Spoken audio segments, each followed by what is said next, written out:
not the greatest. What play did that happen on? I'm not even sure. It was like first or second drive, I would come off the field and they're like, damn, like everybody's looking at me like, oh my God. I was like, what happened?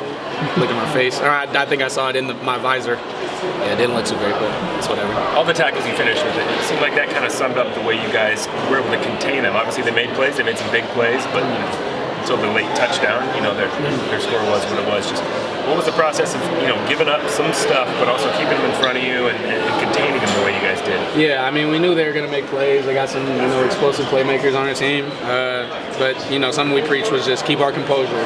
Through those plays. We knew they were gonna, get one here and there, and that's just football. But it's how you respond after those moments. And I think we did a good job of just bearing down after those big plays and forcing them to field goals or getting off the field. So I think we did a good job as a defense. Dorsey was saying this week that part of stopping Cameron Ward was going to be about not going for kill shots and just kind of trying to get him down. Yeah. Do you think you guys did an okay job of that today? Yeah, we did all right. I remember specifically first couple drives when he got out and he was just creating. It caused us a couple problems. We call it rodeo drill, just getting them down, keeping them in the cage. We're definitely going to have to do a little bit more of that. But overall, I think we did a good enough job. He didn't scramble for too much, I don't think. We know that once he gets out of the pocket, he was going to be dangerous. So, but I think overall we did an all right job. I still got to get to the tape and obviously, reflect over that. But overall, I think we handle business. It's one thing to say all week that you guys are going to bounce back and you're moving on from a tough week last week. It's another thing to actually do it and come out and get ready on a new game. How do you guys feel like you did with that today? Did pretty well.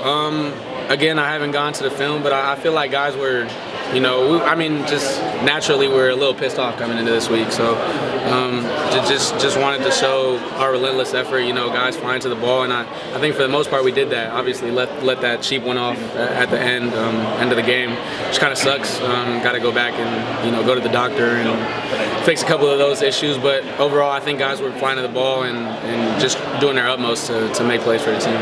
Justin, for his Oregon debut today, a long time coming. What, from your spot, did you feel how he played? And obviously, probably pretty exciting for him to finally get on the field. Yeah, I think he did great. Honestly, it obviously takes normally a couple games to get your feet back under you, just getting to the feel of full speed tackling and all of that. But I have a lot of confidence when I look forward in the box and see number 4 down there.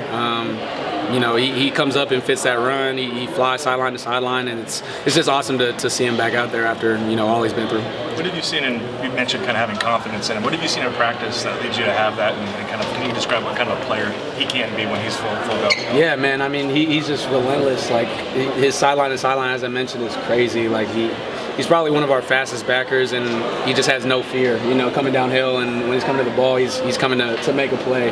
And so, yeah, I mean, I've seen that since I came. I think we came at the same time, around the same time in the spring. And so I, established a pretty good connection with him and got to know him pretty well. And yeah, he's a beast, man. So just to finally see him full go again, full speed, and he's just happier out there. I could see it on his face and stuff. Just to finally be out there after being on the sideline for so long, it was awesome. This is obviously a good showing for the offense and the defense, but do you feel like there's another level that you guys can reach? Like, do you feel like you guys are playing up to your potential?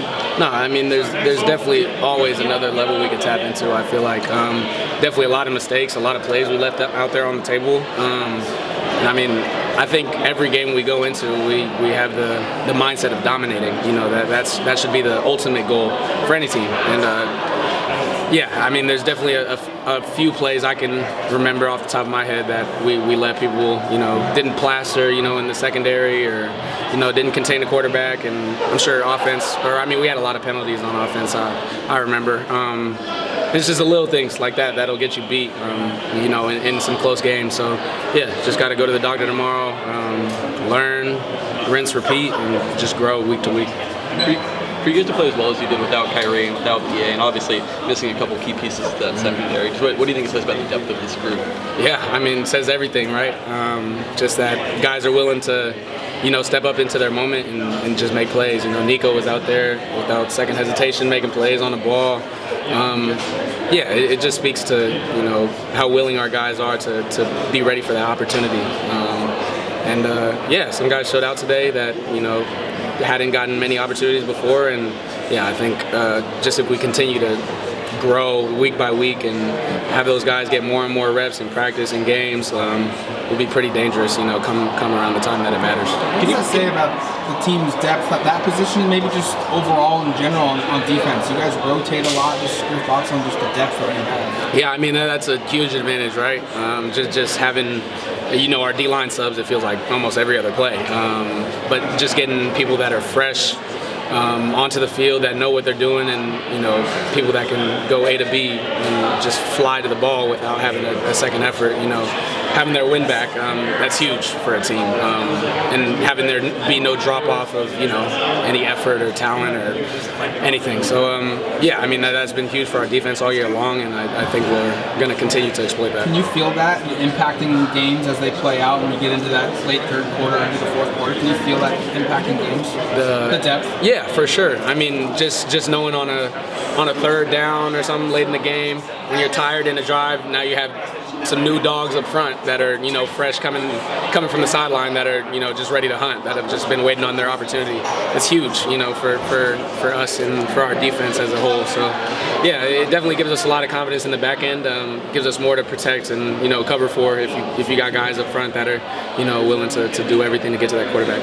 When you go and look at film tonight or tomorrow for this one, what are you, I would say, most looking forward to? But is there something that it's like when you're playing a team like this, you know that he's going to get his. Yeah. So, anybody who's jumping off, about 400 yards passing is missing the point. So, I'm asking, so what are you looking for? Because clearly, raw passing yards is probably not it. Yeah. So what's the thing that you're going to look at to say, all right, there was success here, or we didn't do what we're supposed to do? I guess it just all comes down to technique, just in the little things. There's definitely some communication spots where we can, disrupt a play before it even happens. I remember on that first drive, there's a little, crash route or a little crosser coming from the boundary that we didn't communicate well enough. Easy dot for a first down, and it's the little plays like that that add up and stack up, and the next thing you know, you're looking up at the yards and it's 300. You're like, damn, how did it get here? So yeah, it's just the little details, the little technique, the little communication, and I think we're just obsessed with that process in practice, and a lot of people in this program, I think, are obsessed with getting better, and we're just going to do that week by week. Thoughts on the uniforms you guys got to wear tonight? Tight. I was excited for this one. I'm going to definitely need this one after the season. These are some classic throwbacks. I'm going to definitely need these for sure. Do you think they should be in the rotation more, or do you like them more as a one-off? I think I love them in the rotation, but then again, it loses its uniqueness. It loses its value. I feel like if you wear it a little more often. So I don't know. I'm not mad at it, bringing it out once every year or something like that, special occasion. But it's just fun to wear these for sure. For a guy like Nico, who's spent so much time at Star, can you just put into context how difficult it is to kick out the outside corner like he did today, and kind of more than hold his island? Yeah, for sure. I mean, it's really technique based. You're on an island a lot in the way that we play, where you're just one-on-one with a receiver. Whereas at Star, you have some help around you, have some backers to play with. It's more about communication at Star, I would say. But yeah, to kick out to corner and hold his own like he did today, that's huge. Just to have the versatility at that position to be able to, say, oh, a guy's down, now we could just kick you out and be confident that, you're going to hold your own one-on-one. That was huge today, and I think he did more than hold his own.